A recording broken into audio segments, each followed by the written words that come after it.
Oh my god, so awesome! I finally did it, guys. I finally completed the Oh my god collection. I want to say that I'm proud of this, but I'm just relieved that I don't have to do any more fishing quests for this stupid achievement. God damn it! Hello everyone, this is Bauman, and welcome back to episode 9 of this Let's Play the Calamity Mod Season 2. And right off the bat, I want to give you guys my thoughts and opinion about this texture pack. Now, the two things that immediately stuck out to me were the trees and the dirt. I think most people will notice these two things first, simply because they look drastically different. But I got issues with these textures. The dirt looks too busy. There is too much going on in that texture, too much contrast, and it's like heavy on the eyes. I don't know how to properly describe this, but when you have naturally generated blocks like dirt, then obviously you will have a lot of dirt on the screen, right? And since there will be a lot of dirt, you shouldn't make that texture too busy, you know? Like, imagine YouTube's background being this busy, or any website's background for that matter. It would be not good looking, and it doesn't have to be. I mean, the more bland blocks like dirt or snow look like, the more exciting other blocks and furniture will look, because most other things I've seen so far in this texture pack look awesome. I mean, there are some blocks that don't have a custom texture yet. After all, this is a work in progress. I actually do like the stone texture. It looks calmer within the texture, and that makes it good looking. Mud blocks looks fine, but it looks too much like dirt color wise. The ice looks really cool as a block, but it also looks kind of fake, like it was artificially made or something. I really like the color choice for this ice. This looks really good. The sand, man, the sand. Again, it's too busy for a naturally generated block. The thing is, the tile itself looks actually great. I actually really like it. But just like dirt, there usually is a lot of it, and then it just starts looking too busy. The cacti though looks sharp as heckity heck. They would look even sharper if the sand would look more plain. And I don't want to just point out what is not looking too good to me without suggesting how to make it look a little better. I would just desaturate blocks like dirt and sand, or maybe choose slightly brighter colors. And also decrease the contrast within the tile. The thing is, naturally generated blocks should look good, but also uninteresting. They just shouldn't be the main focus of good lookingness, if that makes any sense to you. And there's one last thing I want to say. I really do like the texture pack overall, and I will definitely keep it. You guys seem to feel the same way. I just wanted to go into a little bit more detail with the things I didn't really like. It might help the creators, or give them some ideas at least. Who knows? Just trying to help. Now let's get actually started with playing the game. And the first thing we're going to do today is to craft the Hellwing staff, which was suggested to me by the comments. I had to do a little bit of stuff collecting things. Yes, exactly that, Baumi, good job. But now we can craft the Hellwing staff, which is like a post-Eater of Worlds staff, since it only requires hellstone bars and buckets of lava. Oh, this is much like the other magic weapon we had a couple episodes ago, but this time with fire. Pretty neat. But I doubt its usefulness for us at this point in the game, since we got other more powerful weapons now. But it's a nice weapon regardless. Okay, now we shall have a look at some Slime God items. Is there a noticeable difference between the Carnage Ray and the Knight's Ray? Except for the crafting recipe, of course. I don't think so. So let's just make the Knight's Ray then, since, well, we have a corruption world. Oh yeah, this is a pretty neat trick I learned. You can favorite a crafting recipe in the recipe browser, and then magic happens. Like, what? This is crazy awesome. It's so good. And yes, it took me that long to notice that this is even a thing. Aw man, I don't have enough amber to make the amber staff, of course.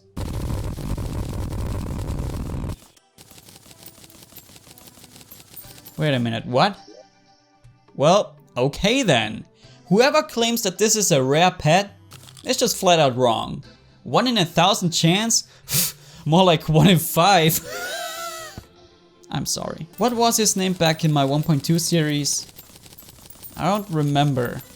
But it was probably something super original, I'm sure. And there we go. Now we can craft the Amber Staff, Violet Horn and one of Sparking. And now we should be ready to craft Knight's Ray. 41 magic damage, very fast speed, uses 9 mana, material and fires a dark ray that splits if enemies are near it. And you need a Wand of Sparking, Violet Horn, Amber Staff, Magic Missile, True Shadow Scales and Purified Shell from the Slime God. Oh yeah, I actually remember this weapon now. It's pretty awesome. Next is making the Steady Shell armor. But I'm missing Hellstone bars, so... be right back. The Hellstone texture reminds me a lot of molten cheese. Delicious molten cheese. Alright, sweet. We definitely got enough Hellstone bars now, and we should be able to craft the whole armor set. So we need the Steady Shell cap, Steady Shell greaves, and the Steady Shell armor. This hat makes me feel like I'm an Asian boy now. Okay then. So what do we have here? Steady Shell cap, 5 defense, 10% increased magic damage and 10% decreased mana cost, 7% increased magic crit chance, and plus 30 max mana. That's really good for still being a pre-hard mode armor. The sub bonus, when you take over 100 damage in one hit, you become immune to damage for an extended period of time. Interesting. Grants an extra jump and increased jump height. So this set bonus kind of encourages us to go for a glass cannon like build, so that we could make good use of that set bonus. But I'm also not going to do that, because I will most likely die all the time then. Then we got the Steady Shell armor, 10 defense and 5% increased crit chance. And finally the Steady Shell greaves, 8 defense and 5% increased damage and movement speed. Alright, so this is a pretty offensive armor. Or... well, it's a little bit more offensive than the old armor. So, never mind, I guess. Whatever, not important. Let's move on to the next task at hand. Oh yeah, just to mention it, I got Carnage some beautiful blood moon ago, and it's supposed to be pretty rare, from what I've heard. So, yeah. Cool, I guess. Also, the lionfish is supposed to be an absolute slime god obliterator. So I definitely want to check that out. Alright, here we go. Let's have a good, big, fat look at the lionfish. Also, I'm going for the slime god first this time. Because then, according to you guys, the other two slimes go bananas. And as you might know, I really like bananas. Yep. This weapon gets some serious work done. And it doesn't even matter that I don't have rogue equipment on, because the damage over time is doing all the work for me anyway. But man, this is a really nasty dot. This weapon is putting all of my magic weapons to shame. That's pretty crazy. And also the slime god, or the core, is down now. So let's see how these guys react to that. I don't really notice a different behavior. I also want to try out the mana overloader in this fight. This accessory should boost our magical stuff things quite a bit when we are very low on mana. I forgot the details and right now I don't really have the time to look at the item. But I know one thing, and that is magic healing. And yep, we do get life back. That's pretty sweet. But now I just don't have enough mana to actually attack. What do you know? I forgot my mana regeneration drink at home. Oh well. Guess I died then. Honestly, let's just whip out our lionfish again. It's just more straightforward to use and it does more damage too. Man, this is actually a really intense fight. Well, to be honest, I didn't even intended to win this. I just wanted to check out some items, but I would take another victory. Oh boy, I didn't see that. No, not now. That was so close. Is that it? Yeah, I think that's it. Hell yeah! That was pretty good. And now the minions take me out. Oh god! I mean, everything's under control. Don't even worry about it. So, about the mana overloader. I don't know, man. It didn't seem to work all that well for me. But then again, I forgot to buff myself with mana regeneration. And I don't even know if that would have helped. I'm sure there are good players out there who can make good use of it and make it work really well in their favor. But I ain't one of those good gamers, so I will just stick to my celestial cuffs. Anything new out of the treasure bag? I would like to use one more of these. Oh, there we go, Abyssal Tome. 55 magic damage, fast speed, uses 13 mana and casts a slow moving ball of dark energy. Oh yay, Korra Slime Staff! Bring out the OG Evil Slimy. What's up my dude? What have you been up to? Evil stuff? Wow, that sounds pretty fun. Keep it up. And the Abyssal Tome is exactly what I expected. It's Purple Guy's attack thingy. And since it's a material, let's have a quick look. Alright, yeah, sure. Keep rubbing these late game items in my face, game. I don't mind. I do mind. I think that the Abyssal Tome could prove to be pretty useful in the fight against the Wall of Flash. Maybe. We shall see soon. Niche. Okay, so I've decided to give the Mana Overloader another shot. This time we will be using a Mana Regeneration Potion in hopes to keep on attacking, even with low mana, since that's kind of the point of the Mana Overloader. I mean, yeah, we attack a little bit faster than before, but still, is this worth it? To me, it doesn't really feel like it's worth it. Well, that was a pretty sad attempt. But whatever, I just wanted to test the Mana Overloader again and, well, now I can say for sure, it ain't for me. Goodbye Mana Overloader and welcome back Celestial Cuffs. I know you hardcore Calamity fans will hate me for that, but also, I don't care. Some molten cheese farming time later. Yes, molten cheese. We can make the Statichel hood.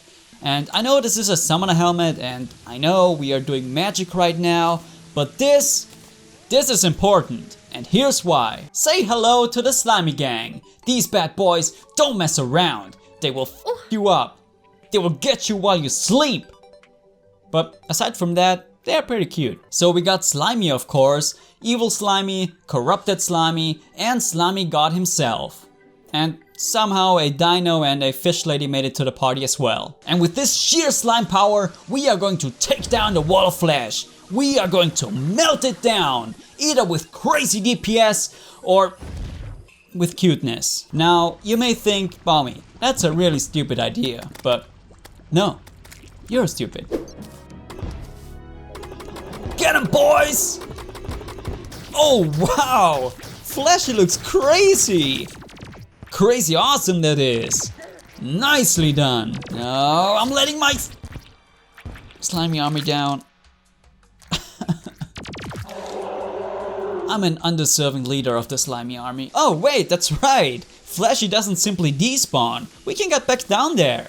Come forth, my children! We got a job to finish! Get 'em, boys!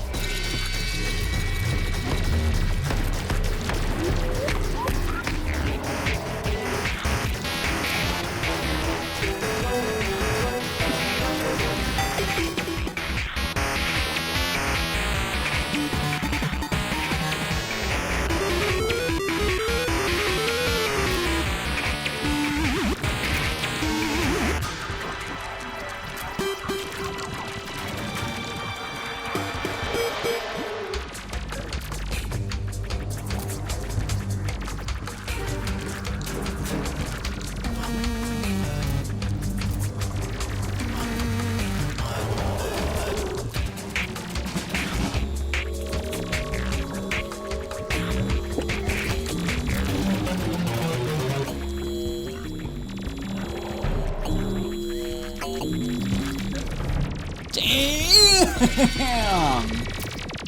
That was actually a good attempt! Can't believe it. You did well, Slimy Army. Look at them, menacingly waiting for revenge.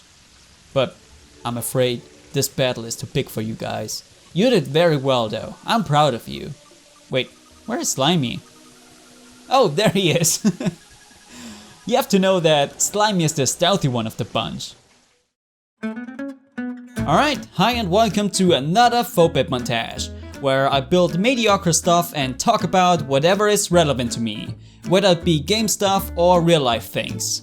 I will try to keep this one short, even though I could talk for a while this time, but I want to keep it short because the NPC houses I built in this one are honestly not good. So I had surgery in August. More specifically, I got my anterior cruciate ligament repaired. It's an important ligament in your knee, and its purpose is to keep the knee stable. You could live on without getting it fixed, but then you would also have to pay more attention what you do in life. Sports where you put a lot of stress on your legs and especially your knee are quite dangerous then, and you might just end up damaging your knee even further. So it was a really easy decision for me to undergo surgery because I really like playing football. Or, well, soccer. Funnily enough, that's exactly how I ruptured my cruciate ligament in the first place. Playing football. How did it happen? Well, I had to quickly turn around and start running. But for some reason, I couldn't lift up my leg as I turned around. Maybe because I was exhausted, or I don't know, my ability to do basic movements had a brain fart, but that caused my knee to twist, which led to my cruciate ligament to rupture. Anyway, at least it was not that painful, probably because I was in shock in that moment. Let's just say, stubbing your toe hurts more. So that happened in late April. I wanted to get it fixed right away, but somehow I also got a thrombosis in my calf, which I had to treat first. So that therapy lasted for 3 months, which annoyed the piss out of me. But eventually that was over, I got surgery, my leg hurt like hell the day after surgery, but after that it was relatively okay, pain-wise. But then the real pain kicked in. Not in my knee, but in my head. I had the worst headache of my life for about 8 days. Apparently because I got a bad tension in my neck from walking around on crutches. And that caused me insane headache.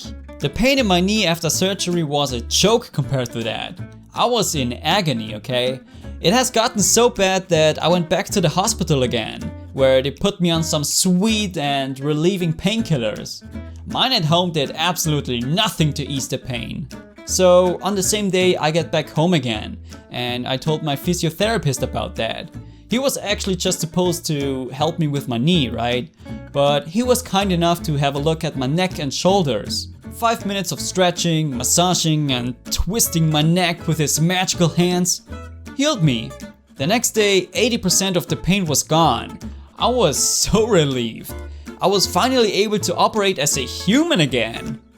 Well, except for the whole knee thing. And now, 3 weeks after surgery, I'm doing great. No pain, I can walk, I can almost get back on the bike again, which is my next goal. But yeah, things are looking up again. It will still take months and a lot of physiotherapy and exercising until everything is back to normal again. But that's alright. Anyway, thanks for listening, and yeah, let's get back to the video. I actually didn't intend to go on with this for that long, but oh well.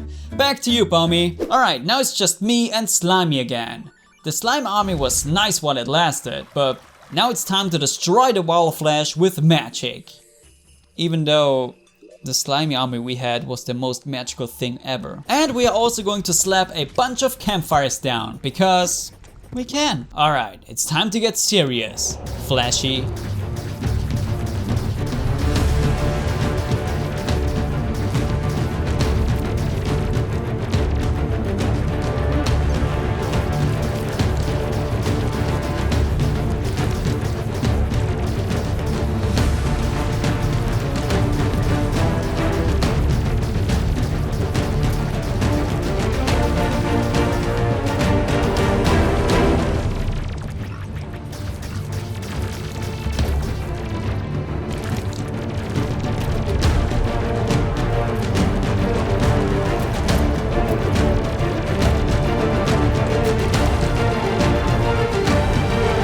Oh god, no, please!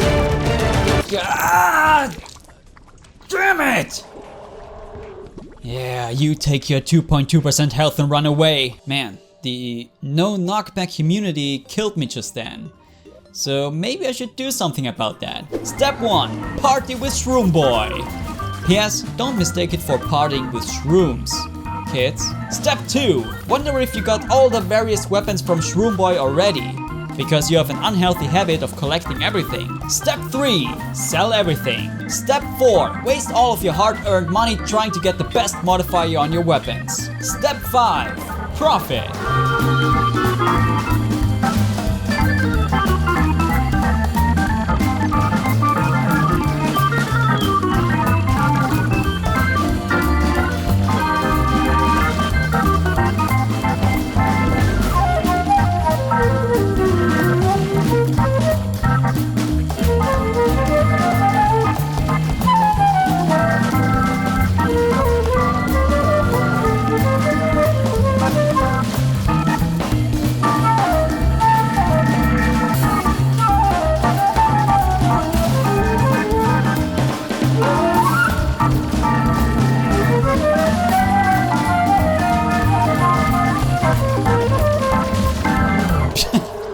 Pathetic. Investing those 10 minutes to fix our no knockback immunity problem truly paid off. And of course, a lot of things happened with the death of Flashy. A star has fallen from the heavens, the sunken sea trembles, and of course, the ancient spirits of light and dark have been released. What's our loot? Yes, a lot. Luiafk's loot magnet! Definitely not cheatsy whatsoever. While the loot magnet is doing its thing, let's check out the Underworld Lure. These obsidian and hellstone towers were once home to thousands of people. Unfortunately for them, they were twisted by their inner demons until they were beyond saving. I mean, yeah, they were living in the underworld, so this doesn't really come surprising to me. Steampunker has awoken? Excuse me? Why are you here? Don't you usually have to kill the mech bosses first for the Steampunker to show up? My paranoia is going through the roof. Also, I want to quickly mention the lore again and how it reminds me of the official Terraria lore, where it says, the dungeon was once a thriving city. Yeah, sure, buddy, because if there's one thing we know about humans, it's that they love to live underground like moles. Yeah, makes sense. I don't know, I had to mention this at some point. You know, let it out of my system because it bothers me so much. A thriving underground city. Whose idea was that? Demon Trophy, boost spawn rate by 1.25 times. I mean, sure, could be useful, but also it could be really annoying if you want to build stuff. I'll just put it here for now, since I don't really have a use for it yet. Breaker Blade, 110 melee damage? I mean, considering that this is probably the least used weapon from the Wall of Flesh, it's actually kinda cool that it got a huge damage boost in this mod. Ranger Emblem and the Demon Heart. Give me that extra accessory slot right now. Thank you very much. Oh, how did I overlook Flash's lore? Alright, the bar is set pretty low by the official Terraria lore, so let's see here. I see, the deed is done. The unholy amalgamation of flesh and hatred has been defeated. Man, I keep forgetting that these are actually Yarim's thoughts. The big bad guy of the Calamity Mod. Or is he actually the misunderstood good guy? Anyway. Prepare to face the terrors that lurk in the light and dark parts of this world. Place in your inventory to gain increased item grab range. Well, that's a sweet bonus, I guess. Alright, there is one thing in hard mode I want to check out right away. Therefore, we have to get over to our artificially created sunken sea biome. Hey, Amedius, what's up? How's life in the epic castle I built you? Oh, that's definitely a new enemy. Or maybe it's just a buffed enemy. Not too sure. But he is definitely not scary when you have a weapon like this. Alright, Amedius, you got anything new? No? Wow. That's how you repay me for saving you and building an epic castle for you? Just wow. So of course, the reason why I really wanted to get back here is to say hi to Big Mama again. She should have got hard modified. This weapon is silly, by the way. Maybe it's a bit too good with the whole shooting through blocks thingy? Just saying. Oh wait, regular clams also drop these mollusk husks? Huh, that's useful information. So with those husks we can craft an early hard mode armor, and that's exactly what we are going to do. But it will take quite a few of those mollusk husks. So yeah, that ain't happening today. But before I sign off, I want to meet up with Big Mama again. She is just very special to me. Do clams have a 100% chance to drop those husks? Because so far I killed 4 clams and got 4 husks. And that's pretty good. Also, the player being in the biome recognition system has been adjusted. Yes. Now you just have to be close enough to biome blocks to be in the biome, which I definitely prefer over the old system where you had to be in front of biome walls to be in the biome. There we go! You took your sweet time, old lady. 15,000 health! I think I'll regret that. But here we go anyway. Oh, that's a new move. Oh, that's another new move. Oh god! Very clever, old lady. Distracting me with shiny bubbles and then stomping me. Oh god, you did it again. I have not learned from my mistakes.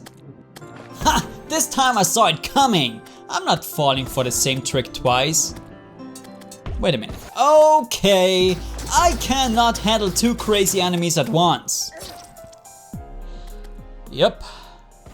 We all knew this would happen. It was just a matter of time. I will get back to you, Big Mama. Don't you worry. I always get back to you. But anyways, that's going to do it for this episode. Things have been done this episode, and we will do other things next time. I'm sure of it. So I hope you guys have enjoyed watching me derping around. And as always, thank you guys so much for watching. Have a sweet day and stay awesome!